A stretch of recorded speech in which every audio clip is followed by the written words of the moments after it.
राम राम भाई, आप देखने लग रहे हो हरियाणा न्यूज डेली। इस चैनल पर आपका हरियाणा तो संबंधित हर प्रकार की खबर सबसे पहले मिलेगी, तो चैनल सब्सक्राइब जरूर कर लियो। तो चलो बात करें आज हरियाणा की प्रमुख खबरों के बारे में।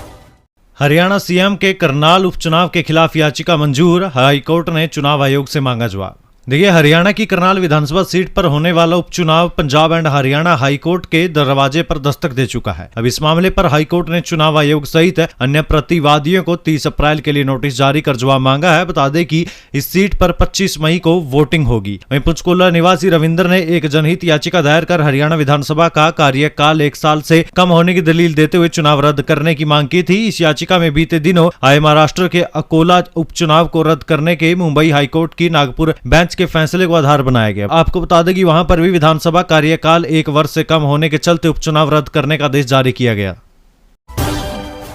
अप्रैल महीने में लगातार सक्रिय होंगे पश्चिमी विक्षोभ, कम स्थायी गर्मी, बताएंगे आपको लेटेस्ट अपडेट। देखिए, हरियाणा में तो मार्च में लगातार मौसम में परिवर्तन देखने को मिला था, वहीं अब अप्रैल यानी कि इस महीने भी स्थिति ठीक इसी प्रकार की रहने वाली है। अप्रैल में लगातार पश्चिमी विक्षोभ सक्रिय होंगे, जिससे मौसम का मिजाज बदलेगा, साथ ही गर्मी से भी काफी हद तक राहत मिलेगी। मौसम विभाग ने अप्रैल को लेकर अपना ताजा पूर्वानुमान जारी किया है। आपको बताते हैं मौसम विभाग का क्या कहना है। देखिए, मौसम वैज्ञानिक डॉक्टर चंद्रमोहन ने बताया कि अप्रैल में भी मौसम में लगातार बदलाव और तापमान में उतार चढ़ाव देखने को मिलेगा। इसी महीने में लगभग 5 से 6 पश्चिमी विक्षोभ सक्रिय होंगे और बारिश या बूंदाबांदी की गतिविधियां दर्ज की जाएगी। इसके अलावा समय समय पर तेज रफ्तार की हवाएं और तूफान भी आएंगे। इस महीने लगभग सामान्य बारिश होगी। फिलहाल पहला पश्चिमी विक्षोभ 2 अप्रैल को आ चुका है, दूसरा पश्चिमी विक्षोभ 5 अप्रैल को आएगा और तीसरा 10 अप्रैल को सक्रिय होगा। पहले विक्षोभ के असर से बारिश की संभावना बहुत कम थी, लेकिन इस दौरान हल्के बादल छाए रहे। तापमान में भी लगातार गिरावट देखने को मिलेगी। हरियाणा में नायब तहसीलदार पद की होने वाली है विभागीय परीक्षा स्थगित, विभाग ने जारी किया पत्र। देखिए, हरियाणा में 2 से 6 अप्रैल तक रेवेन्यू विभाग की विभागीय परीक्षा आयोजित की जानी थी, लेकिन अब इस परीक्षा को स्थगित कर दिया गया है। विभाग की तरफ से इस बारे में पत्र भी जारी कर दिया गया। जारी किए गए पत्र में परीक्षा स्थगित करने का कारण प्रशासनिक बताया गया। रेवेन्यू पटवार और कानून गो एसओ हरियाणा के प्रदेश अध्यक्ष जयवीर चहल ने बताया कि इस परीक्षा के लिए पहले ही रोल नंबर जारी कर दिए गए थे, मगर अचानक परीक्षा स्थगित कर दी गई। उन्होंने बताया कि हरियाणा में परीक्षा 18 अप्रैल को होनी थी, मगर अब अचानक परीक्षा को स्थगित कर दिया गया है। कानून गो से परीक्षा देकर नायब तहसीलदार प्रमोट होता है, लेकिन पिछले 3 साल से यह परीक्षा नहीं हो पाई है, जबकि वर्ष में 2 बार परीक्षा लेने का प्रावधान है। इससे कई पात्र कानून को बिना प्रमोशन के रिटायर हो जाते हैं। वहीं आपको बता दें, रेवेन्यू विभाग की विभागीय परीक्षा जो 2 से 6 अप्रैल तक आयोजित की जानी थी, उसे फिलहाल पोस्टपोन कर दिया गया है। विभाग ने इसके लिए लेटर जारी करके जानकारी भी दे दी है। परीक्षा नायब तहसीलदार के पद के लिए होती है। हरियाणा में बीजेपी के सिरसा लोकसभा प्रत्याशी का जबरदस्त विरोध, किसानों ने कहा हारेगा। देखिए, हरियाणा में किसानों के लगातार विरोध प्रदर्शन का सामना करने वाली बीजेपी यानी भारतीय जनता पार्टी की मुश्किलें थम नहीं रही है। पार्टी के सिरसा लोकसभा क्षेत्र से प्रत्याशी अशोक तंवर को बीते दिनों फतेहाबाद के गांव करनौली में पगड़ी संभाल जट्टा किसान संघर्ष समिति से जुड़े किसानों को जबरदस्त विरोध झेलना पड़ा। किसानों ने तंवर को काले झंडे दिखाते हुए उनके खिलाफ नारेबाजी की। बता दें कि सिरसा लोकसभा क्षेत्र से बीजेपी प्रत्याशी अशोक तंवर ने गाँव करनौली में प्रचार अभियान के तहत अपनी पहली जनसभा आयोजित की थी। जैसे ही वो अपनी बात खत्म करके जाने लगे तो किसानों ने काले झंडे दिखाकर विरोध करना शुरू कर दिया। इस दौरान जिलाध्यक्ष देव सिंह भी उनके साथ थे। किसानों ने नारेबाजी करते हुए उनकी गाड़ी तक को घेर लिया। हिसार लोकसभा सीट पर बीजेपी को मिलेगी कड़ी चुनौती, भजनलाल परिवार पर दांव खेलने की तैयारी में कांग्रेस। देखिए, लोकसभा चुनावों का बिगुल बजते ही सभी राजनीतिक दल अपनी अपनी तैयारियों को अंतिम रूप देने में जुट गए हैं। सभी पार्टियां जिताऊ और मजबूत उम्मीदवारों को टिकट देकर जीत हासिल करने की फिराक में है। इसी कड़ी में हरियाणा की सबसे हॉट लोकसभा सीट हिसार पर बीजेपी प्रत्याशी रणजीत चौटाला को मात देने के लिए कांग्रेस बिश्नोई परिवार के सदस्य को चुनावी रण में उतारने की योजना बना रही है। आपको बता दें कि बीते साल कुलदीप बिश्नोई ने अपने परिवार समेत कांग्रेस छोड़कर भारतीय जनता पार्टी का दामन थाम लिया था। उनके बेटे भव्य बिश्नोई आदमपुर से बीजेपी विधायक भी हैं और कुलदीप बिश्नोई को भी पूरी उम्मीद थी कि पार्टी उन्हें हिसार लोकसभा क्षेत्र से उम्मीदवार घोषित करेगी, लेकिन ऐसा हुआ नहीं। इससे बिश्नोई परिवार अंदर खाते बीजेपी के प्रति अपनी नाराजगी भी जाहिर कर चुका है। हरियाणा में सीएम सहित सभी मंत्रियों को हाईकोर्ट का नोटिस 30 दिन में देना होगा जवाब। देखिए, हरियाणा में सीएम नायब सैनी के नेतृत्व में बनी बीजेपी की नई सरकार की मुश्किलें बढ़ती जा रही है। पंजाब एंड हरियाणा हाईकोर्ट ने कैबिनेट विस्तार को चुनौती देने वाली एक जनहित याचिका पर केंद्र, राज्य सरकार, विधानसभा सचिव व सभी शपथ लेने वाले मंत्रियों को नोटिस जारी कर जवाब तलब किया। हाईकोर्ट ने वकील जगमोहन भट्टी द्वारा दायर याचिका में सभी प्रतिवादी पक्ष को 30 अप्रैल तक जवाब दायर करने का आदेश दिया है। याचिका में आरोप लगाया गया कि सीएम नायब सिंह सैनी की नियुक्ति खुद ही कानून के खिलाफ है और हाईकोर्ट इस मामले में नोटिस जारी कर चुका है। इन सब के बीच कैबिनेट विस्तार कर नियमों को तोड़ा गया है। नियमानुसार हरियाणा विधानसभा सदस्यों की तय संख्या के आधार पर सीएम नायब सैनी समेत केवल 13 मंत्री बन सकते हैं, लेकिन हरियाणा में अब ये नंबर 14 है। बार बार तारीख मिलने से हरियाणा के युवा परेशान, सीटी केस पर फिर से मिली अगली तारीख।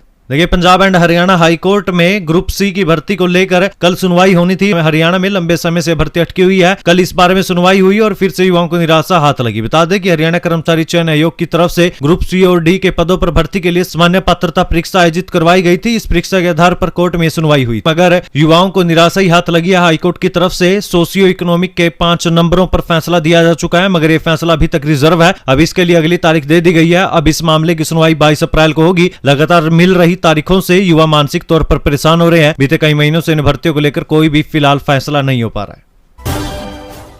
आम आदमी पार्टी के लिए अच्छी खबर, राज्यसभा सांसद संजय सिंह को मिली जमानत। देखिए दोस्तों, राष्ट्रीय राजधानी दिल्ली की आम आदमी पार्टी सरकार के लिए देर सवेरे एक अच्छी खबर ही सामने आई। शराब घोटाले में खुद पार्टी के मुखिया और दिल्ली के मुख्यमंत्री अरविंद केजरीवाल की गिरफ्तारी के बाद पार्टी पर भ्रष्टाचार को लेकर कई सवालिया निशान खड़े हो रहे हैं। इनके बीच आम आदमी पार्टी राज्यसभा सांसद संजय सिंह को सुप्रीम कोर्ट से जमानत मिल गई है, जो कि पार्टी के लिए काफी राहत भरी खबर है। बता दें कि प्रवर्तन निदेशालय यानी कि ईडी की चार्जशीट में संजय सिंह पर 82 लाख रुपए का चंदा लेने का जिक्र है। वहीं कल जमानत के लिए हुई सुनवाई के दौरान सुप्रीम कोर्ट ने कहा कि जमानत की शर्तें ट्रायल कोर्ट तय करेगी। कोर्ट ने ईडी से सवाल किया कि क्या संजय सिंह को और ज्यादा दिन जेल में रखने की जरूरत है। वे 6 महीने तक जेल में रहे हैं और इस पर ईडी ने कोई ऐतराज नहीं जताया और सुप्रीम कोर्ट ने संजय सिंह को जमानत देने का फैसला सुनाया।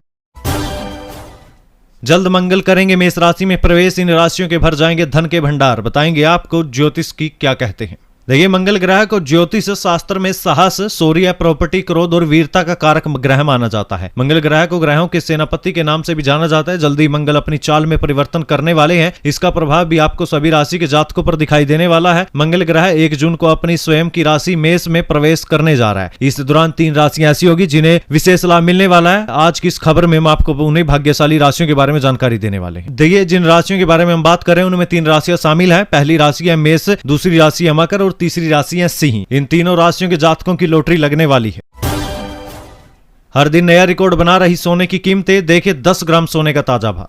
देखिए, पिछले कुछ दिनों से सोने और चांदी की कीमतों में तेजी का दौर जारी है। आज भी सोने की कीमतों में वृद्धि दर्ज की गई है। बता दें कि MCX और COMEX दोनों पर ही सोने की कीमत रिकॉर्ड हाई के करीब पहुंच गई। इससे पहले सोने की कीमतों ने एक नया रिकॉर्ड बनाया था। सोने की कीमतों में हो रही वृद्धि की मुख्य वजह अमेरिका में ब्याज दरें घटने की उम्मीद और सुरक्षित निवेश की बढ़ती मांग है। आपको बता दें कि अब 10 ग्राम सोने का भाव 68,700 के पास ट्रेंड कर रहा है और 1 किलोग्राम चांदी की कीमत 76,000 रुपए के पार पहुंच गई है। हरियाणा में जेजेपी नेता का बड़ा बयान, कहा कांग्रेस हमारे साथ गठबंधन करे। बताएंगे आपको सियासी उठापटक। देखिए, लोकसभा चुनाव का शेड्यूल जारी होते सभी राजनीतिक दलों में सियासी उठापटक चालू हो गई है। इसी बीच हरियाणा में दुष्यंत चौटाला की जननायक जनता पार्टी यानी कि जेजेपी के एक वरिष्ठ नेता के बयान ने राजनीतिक माहौल गरमा दिया है। उनका यह बयान ऐसे समय पर आया जब कांग्रेस सीधे सीधे उनकी पार्टी पर वोट काटने का आरोप लगा रही है। जेजेपी के प्रदेश उपाध्यक्ष और पानीपत ग्रामीण सीट से पार्टी की टिकट पर चुनाव लड़ चुके देवेंद्र कादियान ने कहा है कि उनकी पार्टी चाहती है कि हरियाणा में कांग्रेस उनके साथ गठबंधन करे। हमें सिर्फ हिसार और भिवानी लोकसभा सीट चाहिए और बाकी 8 सीटों पर कांग्रेस और जेजेपी मिलकर चुनाव लड़ेगी तो प्रदेश से बीजेपी का सुपड़ा साफ हो जाएगा। देवेंद्र कादियान ने बताया कि भिवानी महेंद्रगढ़ लोकसभा क्षेत्र से पार्टी राव बहादुर सिंह को अपना प्रत्याशी घोषित कर चुकी है और हिसार लोकसभा सीट से चौटाला परिवार से ही कोई नया कोई सदस्य चुनावी रण में होगा। बाकी 8 सीटों के लिए उम्मीदवारों की लिस्ट नवरात्रों में जारी कर दी जाएगी। पार्टी सभी लोकसभा सीटों पर मजबूत उम्मीदवार घोषित करेगी ताकि बीजेपी और कांग्रेस को कड़ी चुनौती पेश की जा सके। तो दोस्तों, ये थी आज की कुछ महत्वपूर्ण और बड़ी खबरें। ऐसी महत्वपूर्ण खबरें जानने के लिए हमारे चैनल हरियाणा न्यूज डेली को सब्सक्राइब करें। यहाँ पर आपको हरियाणा से जुड़ी तमाम बड़ी खबरें जानने के लिए मिलेगी।